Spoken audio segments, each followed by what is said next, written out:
What is going on, busy bariatrics? Today was an episode I wasn't set to record, but then there's some things that just pop up on the internet, and I figured, let me record it while I'm hot, while like my blood pressure is right up here, as opposed to like when I simmer down, cool and relax. So this is going to be the spicy episode. I want to talk about something that has crawled out of the shadows like a bad ex with a new haircut. That is step bets.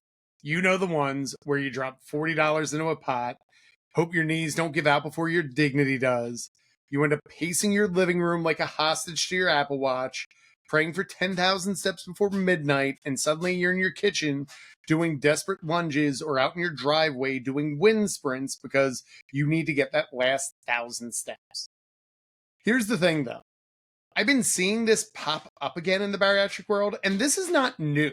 Back in like 2020, I felt that step bets were like all the rage, and I'll be the first to admit I even got into them, and I'll talk a little bit about them.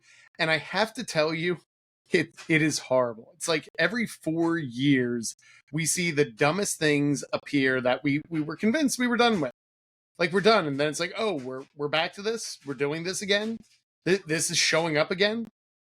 It's literally like the MLM of fitness challenges. You think that you're out, and then all of a sudden you see people who you know and some you kind of respect and some you've even met or talked to in the community all of a sudden saying like, hey, besties, it's time to get our step bet together. Let's drop these $40 in and leave a level of accountability. And I remember like the first wave that we started to see step bets. This is back in like 2020. And the exact same thing happened. Private communities started hosting them. Everyone was getting involved on it. And then it started. People would miss one day. People would be demanding refunds because like their Apple Watch died, or they put it on their dog's leg and it didn't count for the quality points, or like the dumbest things happened. And the problem is everyone ended up feeling like failures. Everyone I talked to would say, how'd the step bet go? Oh my God, I was out in 2 days. Or, oh my God, I was out in 4 days. And it's like, who is winning this money? And it's the same people. It's kind of why I built Busy Bariatrics, and why I do so much of what I do is like, we have to stop with this dumb stuff. And it is dumb. I am sorry. It's the same thing as if you said, I'm going to go to a casino to make money and I'm going to drop $40 on the blackjack table. Yeah, some people can do it. The average person can't, and the casino knows that. That's all step bet is. It is a casino for movement, and they know you're going to lose. And the reason you're going to lose is you're chasing dopamine. I'm going to get over all this and talk about it. But before we really dive into this episode and unpack this hot mess, I want to ask you to do me a quick favor. If you go ahead and leave a rating and a review on Apple Podcasts, it really helps this info reach more post-op patients who need to hear it. And if you're nodding already and like, yeah, this is my people, and you know I'm going to drop some dimes, go ahead, screenshot the episode, post it to your stories, attach the link to the episode, and get the word out so people can get it. Now that I said that, I'm going to take a deep breath, maybe a sip of water. I don't have any water. That's my mistake. But I'm going to start to dive in. There's a cycle of shame that comes with doing step bets and challenges. They create a false finish line. And the problem is they get you hooked in because you feel like you're doing something healthy. And yeah, movement is great. I'm not going to sit here and knock any sort of movement. Heck, it's sad that like we're in an age of the internet where I had to see like major doctors and professionals in the fitness industry debate whether or not walking is movement. But before we get into that whole thing, let me ask you this. If you're only moving to avoid losing money, is that really discipline? Or are you being like low-key blackmailed by your Apple Watch? I just feel like you're not really doing the work. And here's the problem.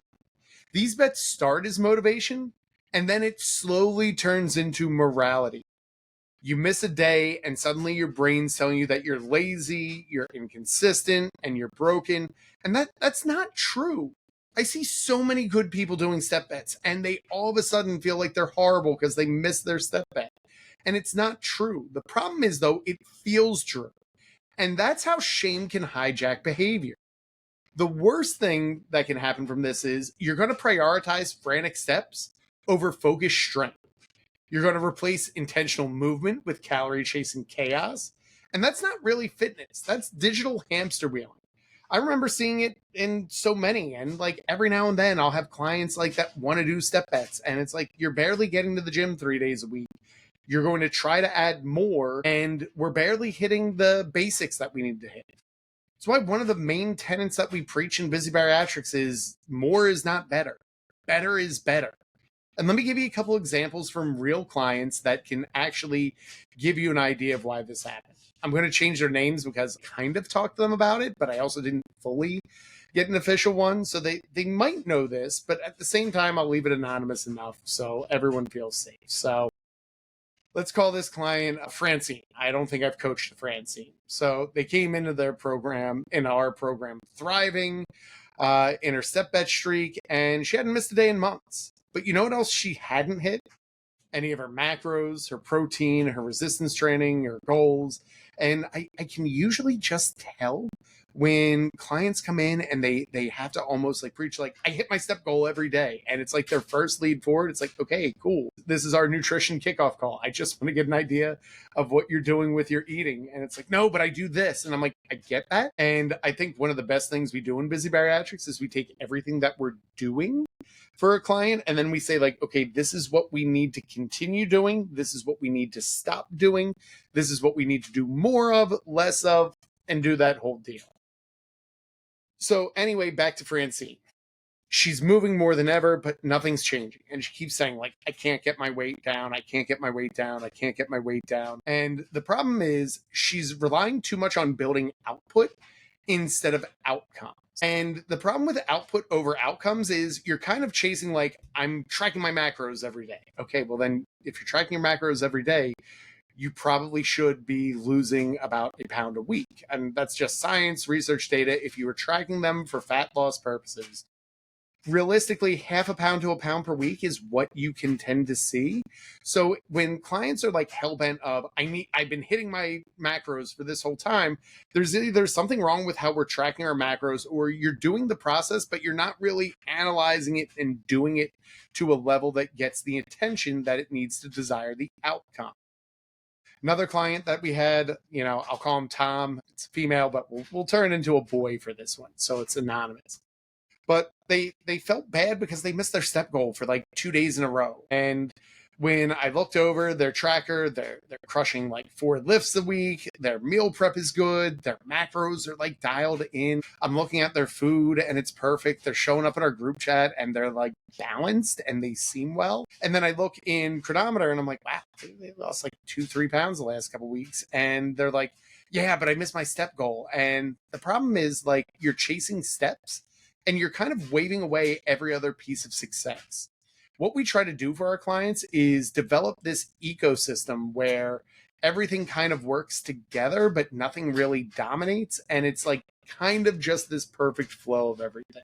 There's also a lot of science as to why I do not believe in step bets. And I'm sorry. And if the step bet people want to come on, or anyone has a connection, I would love to have them on and do like a point counterpoint. But at the same time, I don't know how much they're going to move me in this direction, but I'd be happy to listen if anyone has it, message me. But when we look at like the science of what drives results, especially with bariatric patients, one of the things we focus on is body comp. Post-bariatric surgery, you're already in a muscle deficit, meaning that because your calories are so restricted and we're already getting you down so much, we really don't have like a lot to go, but like you're so far down, you're going to lose muscle as well as fat while burning all this energy. When we look at lean mass, that's going to be like your metabolic currency.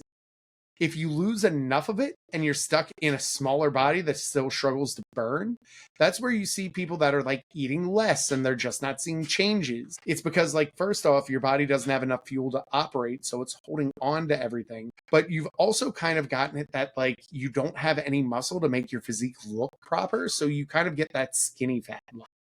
The other part of why it's that good is cardio just does not build muscle. I love walking. We have our clients do step goals, and I am the first person to advocate for walking. And you need to understand, It is great for digestion. It is good for circulation. It is phenomenal low impact movement, which I think is really important for people who used to have hip, knee, joint pain from being obese and putting like a lot of pressure on their joints. But it doesn't build strength. It's also, not what's going to help you stay strong when you're in your 60s, 70s, and your 80s. Our goal is to make you so strong that like you're avoiding a nursing home in your later years and you have a program. The way that we do that is we really focus on strength training. I've seen people do well with 2 times a week, but we shoot for at least 3. And we really focus on progressive overload. That's going to give you your long game, and how I always look at it as strength training allows you to keep your metabolism humming, your joints will feel better, and your independence is more intact because from a time efficiency model, going to the gym 3 days a week is more efficient than trying to hit your step goal, and it'll help you in the long run. There's also a lot of behavioral reasons as to why I don't really like a step bet. And there are a couple. The first is just on the basic behavioral science standpoint, is that step bets use extrinsic motivation. Money, points, streaks. It's the reason why, like, even when we offer like discounts to our clients, they tend to still keep it very low compliancy because they've taken the discount and they've gotten some sort of money for staying in, but it doesn't really motivate them to do work. I've also seen it like with gamification and streaks is like, yeah, it's an extrinsic motivation, but the problem is how our brain is wired is actually for long-term habits and for real change, we need intrinsic motivation, which is the exact opposite of extrinsic motivation. When we talk about intrinsic motivation, we think about how do you value movement? How do you identify yourself as a person who has a joy of movement, that is a fit person? It also focuses on your self-concept of who you want to be. That's where like long-term habits really develop. And the problem with short-term habits that are based on extrinsic motivation is that the second that the reward ends, the habit dies. We see this, and I troll the bariatric community on this. I will offer challenges, and it is comical to watch what happens. The best was last October, we had the Red October Challenge, and the challenge was like, look, we double extrinsic motivation this. We were going to give away a free product from one of our sponsors every week to someone who just posted eating an apple. That's all you had to do. If you ate an apple every day and you tagged Busy Bariatrics, you got 1 token or ticket. And the thing that's funny about it is that it doesn't really last. It's why when the reward ends, the habit dies. So like if they didn't win the Legion product, because Legion was our sponsor for that one, they flat out like stopped eating apples. And it was a simple thing. It's like all you had to do was eat an apple a day. And when people didn't win, they felt it was worthless. When we said we weren't giving it away anymore, people did less. And it's even like inside our summer camp, we do giveaways 1 time a year, but it's really more of like just a reward for people who are there, because we've seen that it doesn't really change the behavior. And more importantly, it doesn't actually get clients to stay. Most of the clients who win the awards for summer camp end up not staying because they're focusing more on extrinsic motivation. Now, that is also a reason why we kind of coach it this way is the clients who actually like post because they like being in Busy Bariatrics. They share because they like the workouts. They share because they're moving their body or getting better. They actually do better. But it's kind of funny to watch that when we do giveaways or if I do challenges, it's the same thing everywhere. And the second that the rewards end and the giveaways stop, the people stop posting. Almost all.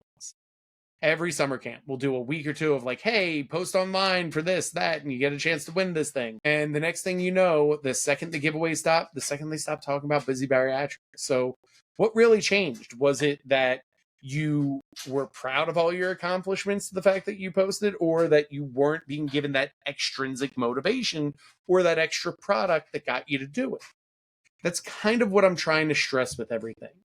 Now, when you do build habits with who you want to be, strong, capable, fit, a healthier parent, a healthier grandparent, you post or tag because you actually enjoy the workouts and you're proud of how you've gone. That's where like change starts to stick. And a lot of that comes from self-determination theory.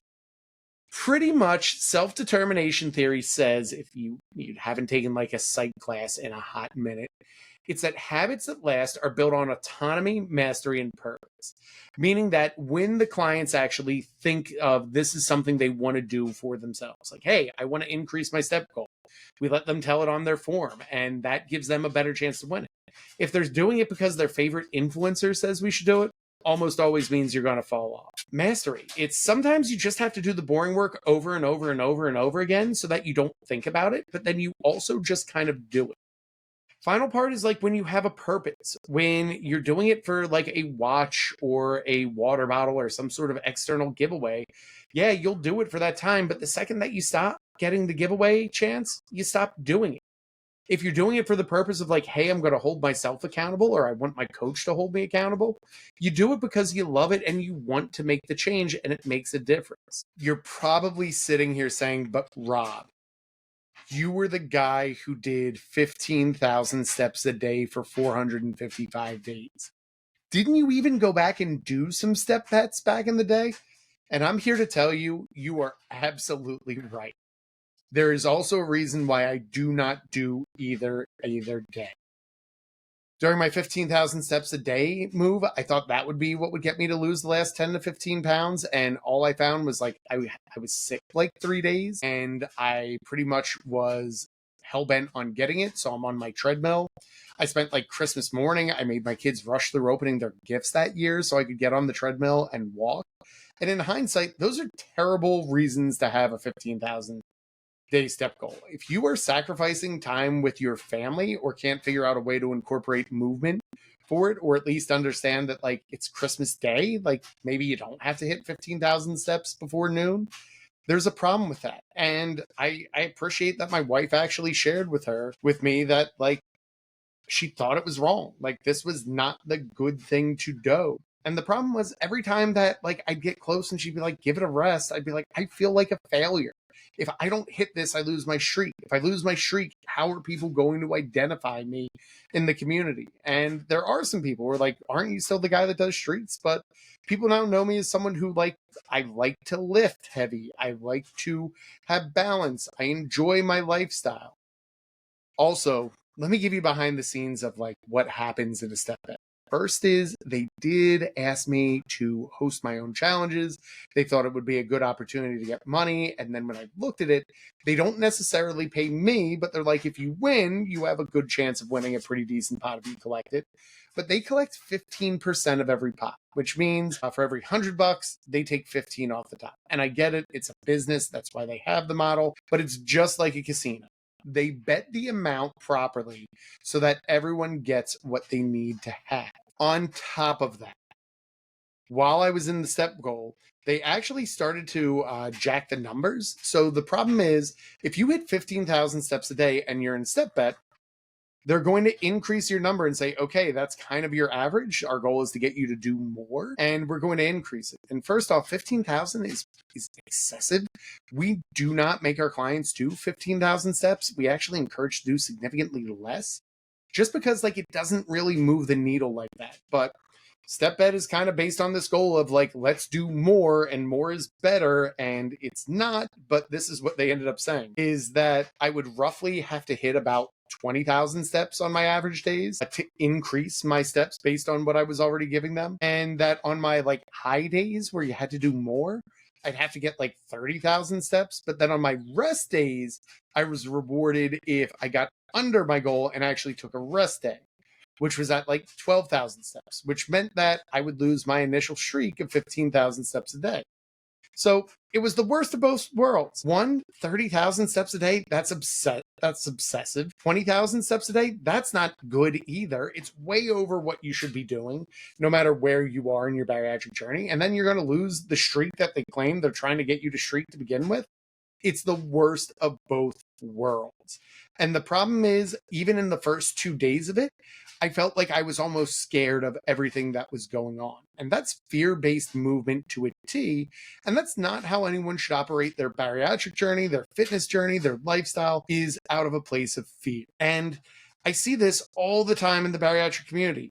It's people who say that they hit their step goal for X amount of days, or they track their macros for X amount of days. And then it's kind of like, okay, but then why is your weight not where you want it to be, or your physique is not where you want it to be, or you're not really happy doing it? Again, sometimes when people keep holding on to streaks, they're doubling down on the work that looks good as opposed to the work that's actually going to get you results. And that's really where good coaching comes in, is having someone say, like, look, you need to do less of this, more of this, a bit more efficient over here to put it all together. So with that, I want to give you an idea of how we kind of reframe it, as well as what we get out of it. If you're sitting here thinking you need 10,000 steps a day to crush your goals, I will tell you, I actually think that you have a better chance of hitting your physique goals with 3 full body lifts, hitting your protein goal religiously, and a calendar that reflects a level of balance throughout everything you do. And you need to start moving more with intention as opposed to desperation. So ways I do it: I take my prep when it's warm out, like I am now, and I enjoy the walk I take outside. It's just a nice way to clear my head. I'll call my clients, I will catch up on emails, I will post, and I will enjoy the sunshine. So it's more of figuring out what is your capacity for it. If you also want to look more toned, you need to build muscle. If you want to burn more fat, it helps if you have more muscle. If you want to keep your weight off for life as opposed to 30 days you're step betting, go back to building muscle. And that starts with saying things like, no, I'm not doing a step bet. I have clear goals that someone who knows how to get me results has planned for me. I'm not doing this right now. I'm going to follow the plan. I'm going to complete the plan, and I'm going to ask for help when I need adjustment to the plan. And inside the Hive in Busy Bariatrics, we have a hierarchy of what we actually want you to do with the plan. The first is, we really want you to get clear on how we need you to generate a caloric deficit if you're looking to lose weight. And that comes from teaching you really how to track effectively and what to do with your tracking if it is not driving the result that you want. The next thing we make our clients really work on is creating a calendar and figuring out your capacity. So many people come into coaching programs, they're like, I want to lift 7 days a week. I want to run a 5K. I want to do 87 treadmill activities. And then they wonder why they're burnt out, they're frustrated, and they haven't lost any weight, and they don't look any better than before. And it's because they're getting into this capacity range that's going to stress their bodies out. They're going to feel terrible when they miss it. And when they do start to miss it, they allow it to snowball and go into a case of, I'm not doing anything and I'm going to derail my food. So when we see that, we always want to review the calendar. And it's probably the best way we drive results, is asking our clients in our one-to-one calls or in our group coaching calls, hey, can you bring your calendar so we can get real clear on what capacity you have? I can think of like 2 or 3 clients right off the top of my head who really wanted to start getting into running. And it's like, why? Well, I kind of want to do a little bit more and get this done. It's like, well, we need you to get your workouts in and track consistently. Like, finish what's on your plate before you go add anything else to your plate. And that's just a good way to live through life. Then after we get the calendar together, we really build plans that are based on smart, structured resistance training, so that we are building you muscle while also helping you in your weight loss phase. And then we start to put systems in place based on the calendar, how you're doing with your macros, what levels of stress you have, so that we have clear systems in place that we can kind of say, like, hey, this is how we're going to meal prep, and these are the times we need you to commit to it. Here's where you can work on some self-care or deep breathing so that you're not always feeling so stressed and strung out about everything. And then after we fill in those blocks, we kind of let movement settle in last. And if we can get you up to like doing 3 strength training workouts a week, great. If you're trying to incorporate running before getting to the 3 strength, I kind of say, like, look, let's commit to the muscle building and then get the running in. Every now and then we get a runner that already came to us, and in that case, it's a little bit of a different caveat, because if running is your jam and you're already crushing 3 to 4 runs a day, we can get you as little as 3, sometimes 2 lifts, and then really give you like an intentional day to rest and recover. But once you get all of that settled and everything else is settled, then we really see, like, well, how many steps can you really commit to doing after we've put the rest of this picture together? And we don't really like give you the anxiety of you got to do it every day. We take more of an approach of like, look, work it into your day as mindful ways to de-stress. I like after dinner going for like a 10-minute walk around the block. I like after lunch going for like a 10-minute walk around the block. During my prep period, like I said, as a teacher, I like to get out and walk so I can mentally reset and be fresher to go. When we hear clients say like, well, I need steps to stay accountable, it's like, let's get your workouts in first. Like, we are checking your accountability and we know what we need you to do to move. And before we even check your steps, we're going to be checking like, are you hitting your workouts? Are you lifting heavy? Are you progressing and challenging the weights from a movement standpoint? The next standpoint is like, how well are we doing with tracking and planning in advance and planning out our meals? Like, that's the next thing that we want you to do.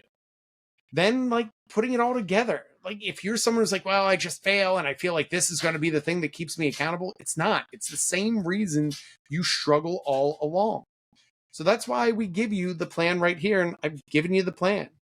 First thing you need to do if you want to optimize your bariatric journey, learn how to track your foods and learn what creates a caloric deficit. Second thing I tell you to do, get real clear on your calendar and figure out how much time you have to do things, as well as what is non-negotiable in your schedule. If you get those two down, then we figure out how many days we can build lifting into it. And then if that and all that is done, we need to put in meal prepping times and grocery planning times, time to de-stress and work on yourself and just decompressing. And then finally, like, if that's all done, work on your step goal to fill it in. If this episode hit you in the gut a little, good. I hope it does.